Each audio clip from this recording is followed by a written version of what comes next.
Hi guys, Jessie here, also known as That Minnesota Yarn Girl. Thank you so much for joining me. I do want to give you a heads up that this is not a typical podcast. I do plan on doing those bi-weekly, so I will be back next week with episode 2 of my podcast. I do also want to thank everyone so much for all the support behind the podcast and for all the kind comments. It means so much to me. Thank you so much. As I mentioned, this is not a typical podcast, but what I wanted to do instead was to start a video journal series on my journey to becoming a master knitter. So if you're not familiar with what the Master Knitter program is, it is a program, it's basically a correspondence course that was started by the Knitting Guild Association. And the course, it's broken down into 3 different levels. And each level requires that the knitter do a bunch of projects, reports, and various knitting samples. All of that work is then submitted to a group of volunteers who critique the work and then send it back to the knitter, and with either a pass or a response saying that they need to improve on certain areas and resubmit. And then each level has to be, so for levels 2 and 3, you have to pass the subsequent courses in order to move on to those levels. And then once you pass the 3rd level, you are deemed a master knitter. So it's super exciting. And so it's not technically a professional certificate. However, people who have the title master knitter they should have great knitting skills and also just be able to demonstrate that they understand various knitting techniques. And so for me, the reason I decided that I wanted to do this was because I feel like people in general can always improve. Even if they're an expert at something, there's always room for improvement. And so I figured this was the best opportunity for me to be able to improve at this craft.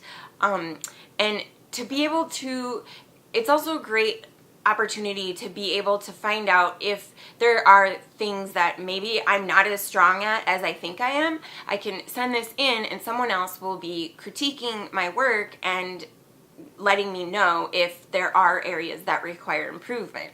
So my goal is to have level 1 completed by October 15th, or that week. That's the week right before Rhinebeck. If you don't know what Rhinebeck is, it is the New York Sheep and Wool Festival, and it's just a huge fiber festival, and a lot of knitters and yarn dyers and just various people who are interested in knitting and crocheting are there, and it's my first trip to Rhinebeck, and I'm super excited. So anyways, I thought that would be a great time to just send off all of my work and be able to kind of forget about it for a few days, because it takes about 6 to 8 weeks before you get your results back.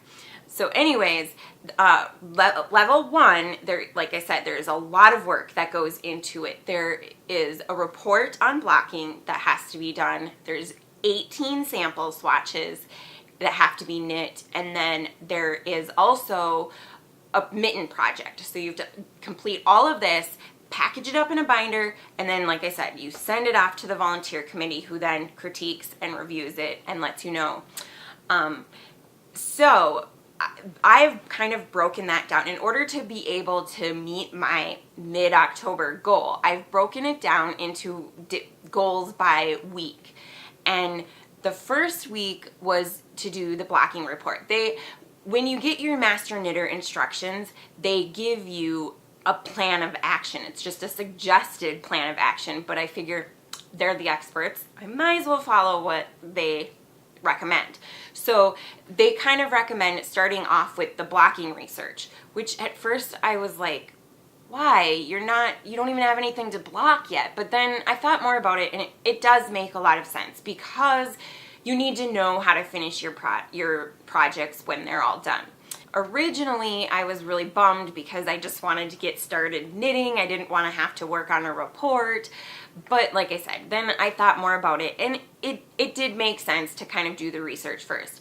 I took it a step further and actually kind of worked on my report a lot this week because I knew that later on that is not what I was going to want to be doing.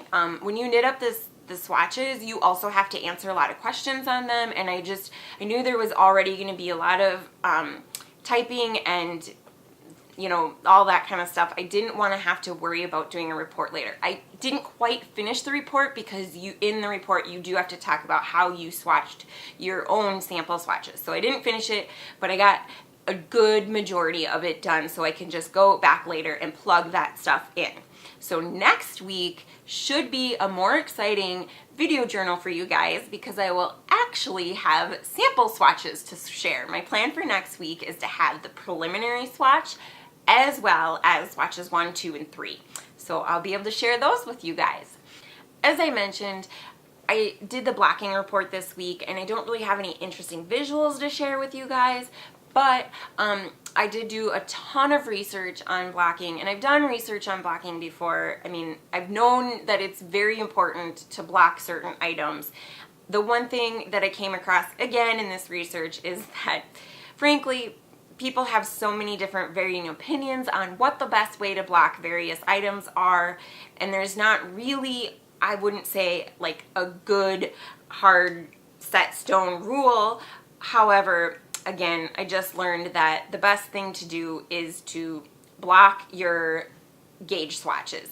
And I know we all hate doing gauge swatches.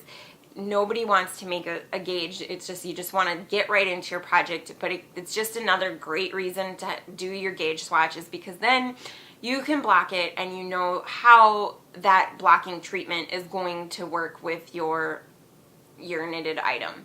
So that's really all I learned this week. I shouldn't say all I learned a lot, but that's kind of the biggest piece that I took away from it this week. So that is where I am at on my journey this week to Master Knitter Level 1.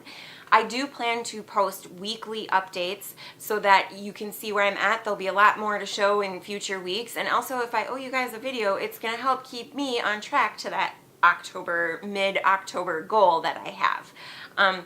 If you want to follow me along on my Master Knitter Level 1 journey, please be sure to like, subscribe, and comment below. And there is a little bell. If you tap that bell, you will get notifications as to whenever I post a new video. So I will see you guys next week with a new episode of my podcast, as well as an update on my journey to Master Knitter Level 1. But in the meantime, feel free to find me on Instagram, Ravelry, and Facebook as That MN Yarn Girl. Thanks. Have a great week, everyone. Bye.